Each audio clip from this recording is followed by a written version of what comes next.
What's going on, guys? My name is Ben. How are you guys doing today?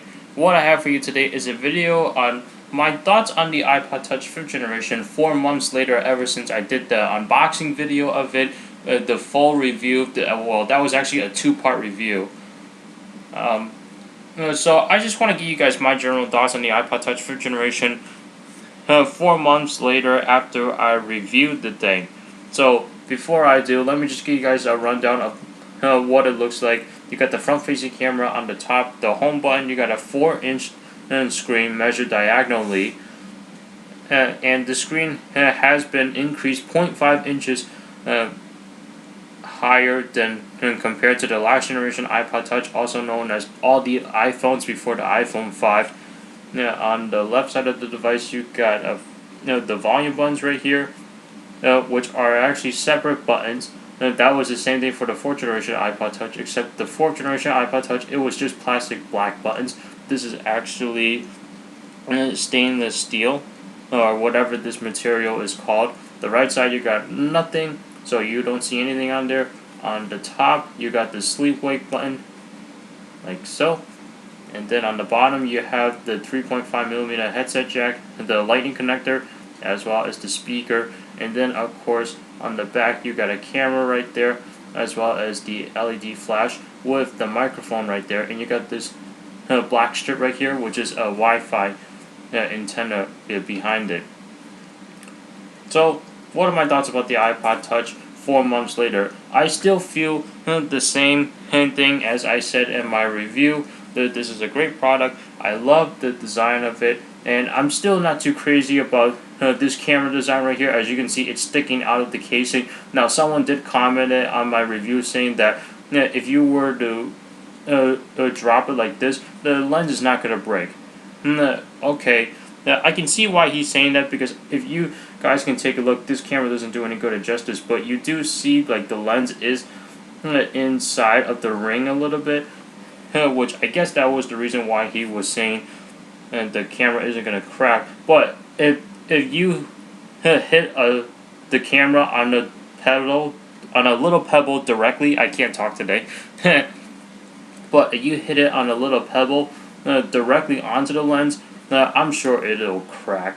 And this stainless steel, it is easily scratched. Now, I don't have any scratches yet, because I know that there were a lot of complaints on the iPhone 5 Black model where the back scratches very easily. I don't have any scratches right here. I do have some little scratches right here on the Apple logo. I don't know if you guys can see that. Yeah, you do kind of see it a little bit right there. So those are like little hairline scratches, but I'm not too worried about it. Yeah, also, I noticed that the stainless steel, or whatever this material is, aluminum, whatever, it does kind of fade a little bit, or like kind of like change colors a little bit. You guys know what I'm talking about. Now, you probably can't see it in camera. I'm looking at it right now through the camera, and you guys can't see it. But I noticed that this part right here, like after my index finger, it's like darker than this part of the iPod. Now, the reason for that is because the first time I got the iPod, I was using my dress pants as the pocket to throw this in there, and there, you guys know how dress pants, there's usually like little pockets on the right side, and that's basically meant to put your cell phone in there, and that's where I had my iPod in there. And I'm assuming that this part must have been sticking out a little bit. Now, that doesn't bother me at all, so I'm not worried about it. As far as the lanyard's concerned, because this is a new added feature Apple has added into the iPod Touch 5th generation. My opinions about the lanyard remains the same. I do not like this particular lanyard that Apple has included, and like the design to strap the lanyard on, I mean, it is strong because it is metal. It looks like if I were to yank this thing off, it's not gonna pop out. Although I would have preferred something where you feed it through the hole and then you finish it together. Whereas this one, all you have to do is just attach it. Now, when you're like installing this, or if you're taking it off, you have to it looks like you have to do this the right way. If you don't, you're easily gonna wear it out. For instance, over here, mine's is kind of worn out a little bit. No, it's worn out big time, as you can see right there. As far as the lightning connector, because Apple did have to discard the dirty pin connector and put a lightning connector in there. And a lot of people were saying this sucks because now I have to buy new accessories. Well, to me, honestly, the lightning connector isn't bad at all. I mean, I can switch between the dirty pin connector and the lightning connector just fine. I mean, I do understand where people are saying you have to buy new accessories, but guys, this is just the port.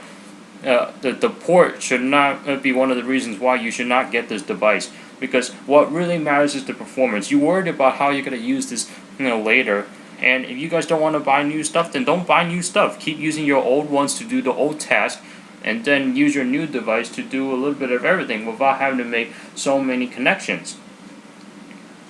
Alright, and as far as iOS running on here, in this case, I'm running iOS 6.1.2. I didn't update this thing to 6.1.3. Main reason is because the updates are very minor. Plus, I never know if I want to jailbreak this thing, but it looks like I'm not gonna, because iOS 7 is coming out pretty soon in the fall. So if I waited this long, I can definitely wait 3 or 4 more months for iOS 7 to come out. And I have no problem adjusting to the 4-inch screen at all. And the first time I used this iPod, I was like, the screen is big. And then I went back to my iPhone 4 because it's a little bit smaller. Like, after a week of using this and having this on my bookshelf, I was like, whoa, the iPhone 4 feels smaller, because it is smaller. But it just kind of looks weird at the same time. But now that I use them both simultaneously, it's not new to me anymore. Now, I do like the screen size, and I do love the feel of the iPod Touch 5th generation. Maybe I would prefer a little bit bigger screen, but I'm not too worried about it. Screen responsive is fine, and you guys noticed that I got a big scratch right here. That was actually when I did my scratch test video on this screen protector. You guys haven't seen it yet, go check it out. That was my review of the SGP Ultra Crystal. So that is not a scratch on the screen itself, just so you know, because I have a screen shield on here. The home button feels great. It feels a little bit more clickier compared to the 4th generation iPod Touch. But then again, any feeling of the home button is not going to bother me. And of course, the headphone jack used to be on the right side right here. Well, actually, no, wait a minute. Never mind. No, I take that back. I'm sorry. The headphone jack used to be on this side with the 4th generation iPod Touch, and the speaker would be on this side. Now they kind of switched those reversed. But that doesn't bother me at all. I mean, they're just ports and speakers, so I'm not too worried about it. And of course, I do like the fact that the front-facing camera is HD video right now.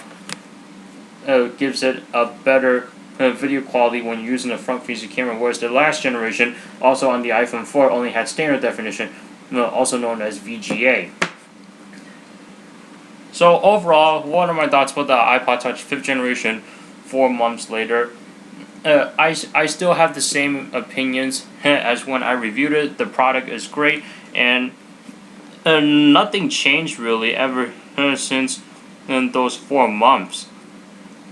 And I have used it a little bit more, and there is some lag there, a little bit here and there, once in a while. But then again, all products lag. And I especially love the product red, because I love the look of it, and red is my favorite color, although I'm not seeing it most of the time because I got this spec candy shell grip case on it, but that's alright. I'd rather have this thing protected than cracked or scratched up. It's not like some people, first time they get the phone, and then 3 days later, bam, already got a crack. But anyway, guys, if you guys like this video, go ahead and click the like button down below. And actually, Apple has a 16GB version of this iPod Touch right now, but the difference is that you can only get it with the screen in black, and then the back is actually aluminum or silver, whatever the material is. Plus, you do not have a rear-facing camera, as well as no lanyard on here. And the 16GB model is actually cheaper, which is running, I believe, $229. So now you have 3 options. It used to be 2 options where you can only get 32 or 64. Now you can get 16, 32, and 64. So yeah, that's it. Thank you so much for watching, and I'll see you guys in the next one.